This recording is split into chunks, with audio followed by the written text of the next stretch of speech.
Now I did this while you weren't looking.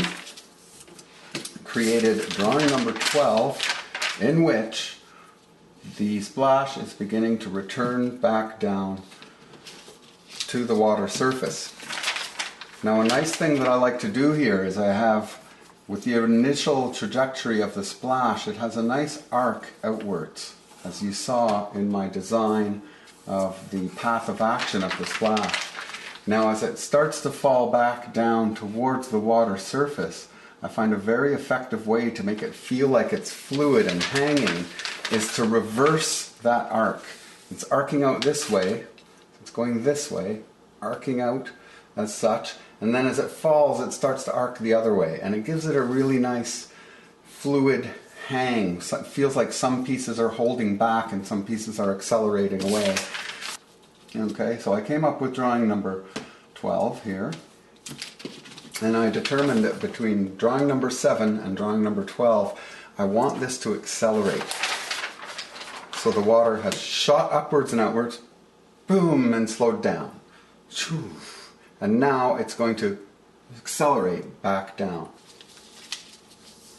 And so I created a chart which accelerates out away from 7. Okay? Halfway is 11. Halfway between 11 and 7 is 10. Halfway between 10 and 7 is 9. Halfway between 9 and 7 is 8. Following this chart, you see the drawings are closer together and get farther and farther apart, and that will create our acceleration between drawing number 7 and drawing number 12. So the first in between that I need to do is drawing number 11. I did this drawing and I didn't spend any more than about 1 minute on it. You can see this drawing is very loose, very messy, very rough, but it is following our path, it's following the trajectory, and its looseness will actually add to the fluid appearance of this splash.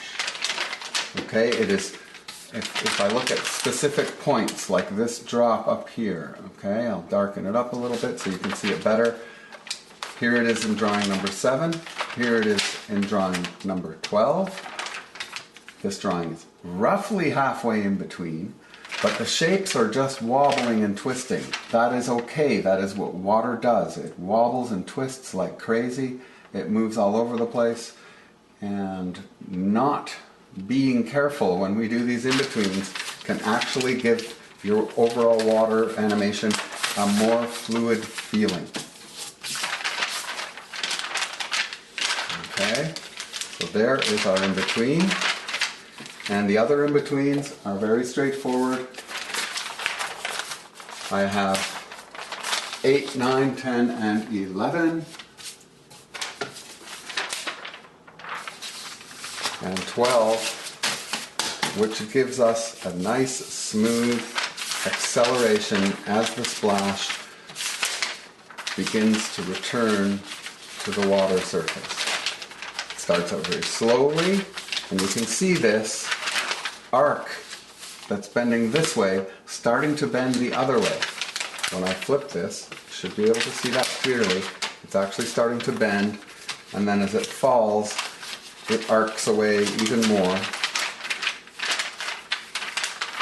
And it really does add and give it a nice fluid feeling as everything is falling back towards the water surface. The next drawing I do after this, the water is continuing to fall back down to the surface, and a lot of the details disappear as it does so. This is keeping it simple. This is a cartoon, this is not a reality show.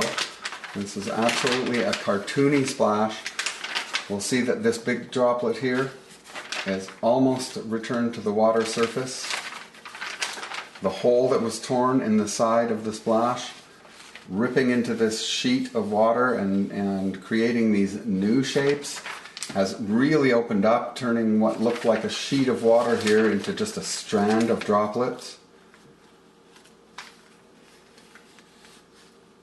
And a lot of the detail, when you're animating a cartoony splash like this, a lot of the detail really just can disappear As long as the overall physics of the splash are doing the correct thing, moving in the right direction, and have a nice fluid feeling to them, this is all going to flow together really nicely.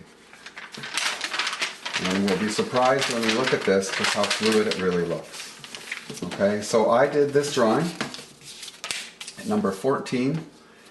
It is, you can see we have a drawing here, here, here, here, here. It's accelerating.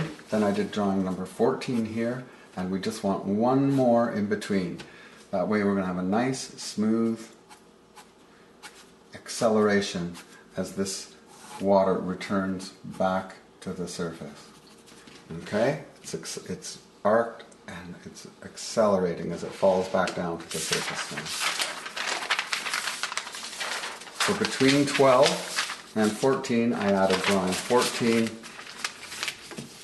which is right there on the money with where I wanted it to be. And so I have animated an entire primary splash. What I'll do with these details that are falling back to the surface now is just animate them straight through. Straight through meaning just one drawing after another. I will resolve them, and then I'll add a couple of little extra splashes here and there. Now I'm gonna back up and finish the interior ripples, exterior ripples, and a secondary splash as well.